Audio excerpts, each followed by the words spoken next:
How's it going, everyone? My name is Kevin Rodas, and this is my Badm 3020 video presentation number 2.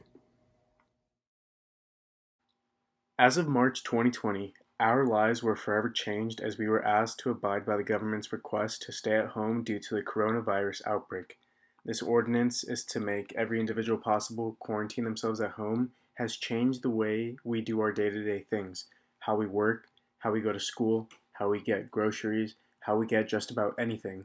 This has changed how we live our lives from now on, and for as long as this state of quarantine is in effect. With what the government classifies as essential infrastructure work, such as those in the healthcare sector, emergency services sector, food and agriculture, government operations and functions, transportation sector, and those in grocery stores and certain restaurants, has caused many cities to look like ghost towns. It had never crossed my mind that I would one day see malls and shopping centers alone and abandoned. To have almost all the entrances to malls and centers blocked off is mind-blowing, as these are places I was accustomed to seeing waves of people going in and out of, and also seeing hundreds of parked cars in every single parking garage. It's crazy to see that even some parks have been closed off to the public because of the pandemic. Stores have even restructured how we enter their parking lots in order to follow new COVID protocols. Stores that I'm used to entering and buying products from are now promoting free shipping or a very structured curbside pickup system to ensure there is as little contact as possible between the store representatives and the customer. Many restaurants have been forced to comply with to-go order methods during these times. For many restaurants, this is somewhat unorthodox for them as they are not used to this sort of service. Some are even becoming open to the idea of delivery, or they're getting creative as to how people can come pick up their orders safely. Some shopping centers have even gone as far as becoming places of commerce to transforming into COVID-19 testing centers, completely becoming a part of the day and night transition of what we now know to be the new normal in society. In today's world, I am now extra conscious of when I go get anything, and now even have to wait in outrageously long lines at drive-thrus. But on the other hand, things that I'm used to waiting a long time for, such as Costco gas, have gone from something like this madness to this empty parking lot.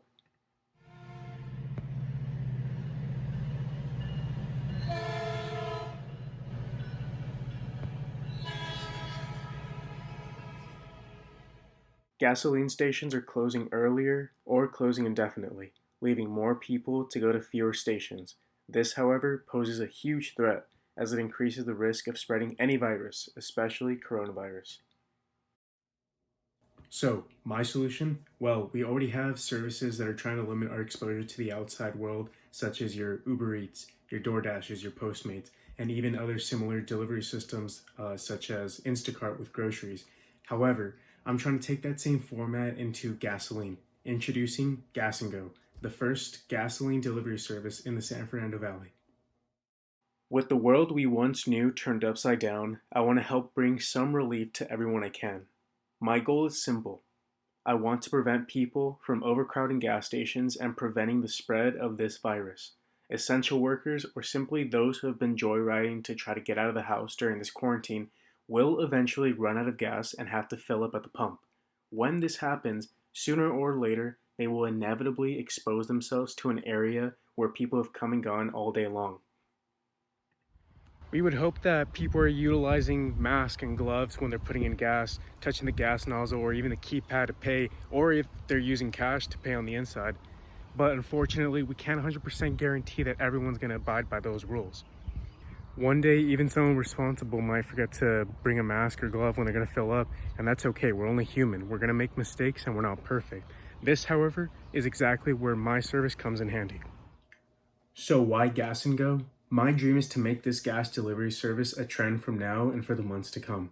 With states slowly reopening non-essential businesses, this can help prevent a secondary outbreak from occurring due to the fear of everyone going back to their normal lives all at once. This ensures a gradual return to normality while being mindful of our actions during this time. In terms of prices, now is the perfect time for me to offer this, as prices of oil per barrel are astronomically low, with some values even reaching in the negative range. This means that gas is very affordable. Though many people are not driving around, this serves to the advantage of the essential worker. with some having to commute every single day or even several times a day. This is also a great economic move for many, as I will keep prices at a fair price point by averaging the price of the more expensive brands like Chevron and Mobil to the cheaper brands like USA Gasoline. This is obviously subject to change on a week-to-week and even day-to-day basis, as I will have to accommodate with the ever-changing fluctuations of prices, yet always guaranteeing a reasonable and consistent price. This plan is also future-proof, as it does ensure customers will always have access to the best price possible of gas. Even when things go back to normal, oil goes back up, and the price of gas returns to how it was before all this. Now, what type of gasoline will I be using? The cheapest I can find from trusted sources, so it will depend on a day-to-day basis. If I can get Costco gas, then that's perfect, but I wouldn't be complaining if I was stuck with the USA Gasoline. Since I will not be offering the 91 or the more premium gas, I will not have to worry about providing low-quality gasoline. Most gas manufacturers sell the same base gasoline to nearly all gas station brands, as the 87s and the 89s are produced using typical tried-and-true methods at its affiliated petroleum refinery. All brands then add their own additive package into the base gasoline, so no matter which station I'm at, as long as I'm in the US, I am receiving good quality gasoline. Gas & Go would operate as a subscription service, very much like the Sparkletts water bottle service.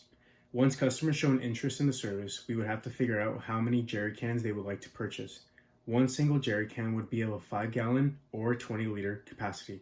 Price per can is $30, but customers are further incentivized to order more, as I will offer specials such as a free face mask should someone order 5 or more cans, or a pack of toilet paper or paper towel should they order 10 or more cans. All incentives are subject to availability. The price of the service would be a 15% markup from the average price per gallon calculated that week. However, I will be offering a 5% discount for those who are essential workers and can prove it, bringing the cost down to a mere 10% markup. As of right now, my service would only be offered in the San Fernando Valley here in California. This is even better because we are not in a state such as Oregon where there are laws that restrict the average person from pumping their own gas. Here, everyone is allowed to touch the gas nozzle left and right, and that is what I'm trying to avoid. This would start off as a local operation, with me being a one-man show, or perhaps with the help of a couple friends I know to be responsible and up for the task.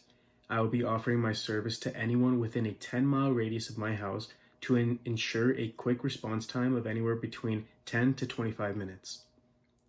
An app would be utilized to get in touch with me and request gas. I will keep possession of all jerry cans so that there is no time to be wasted from the time someone requests it.